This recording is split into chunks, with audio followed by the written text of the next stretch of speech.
আসসালামু আলাইকুম এভরিওয়ান। আজকে আমি বানাবো মজাদার কিমা আলুর চপ। তাই জন্য চিকেন কিমা করে নিয়েছি, আর আলু আমি এই যে ভর্তা করে নিয়েছি।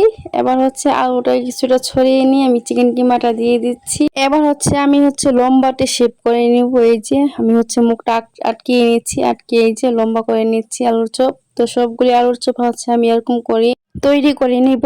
তো এই কিমা আলুর চপটা কিন্তু খেতে অনেক মজা হয়।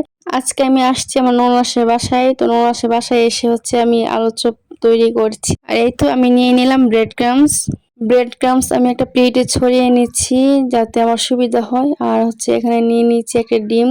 তো একটা ডিম ভেঙে একটা বাটিতে রেখে দিলাম, আর সামান্য অল্প একটু লবণ দিয়ে আমি ডিমটা ফেটিয়ে নিব।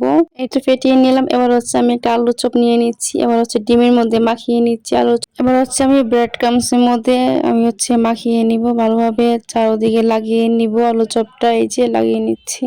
এই তো আমি লাগিয়ে নিয়েছি। আর এই যে লাস্টে একটা ছিল, এটাও লাগিয়ে নিলাম। এই যে আমি সবগুলি আলুর চপ ব্রেড ক্রামসে লাগিয়ে নিলাম। এবার আমি বাছতে চলে যাব। আমি কড়াইতে তেল দিয়ে দিলাম। এবার দিয়ে দিচ্ছি আলুর চপ। এক এক করে আমি চারটা চারটা করে ভেজে নিব। তো এই তো আমি দিয়ে দিলাম চারটা আলুর চপ। দিয়ে আমি ব্রাউন কালার করে ভেজে নিব।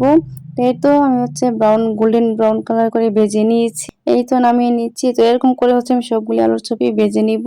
এই তো আমি আলুর চপগুলি ভেজে নিয়েছি। তো কেমন হয়েছে ভিডিওটা অবশ্যই কমেন্ট করে জানাবেন। আল্লাহ হাফেজ।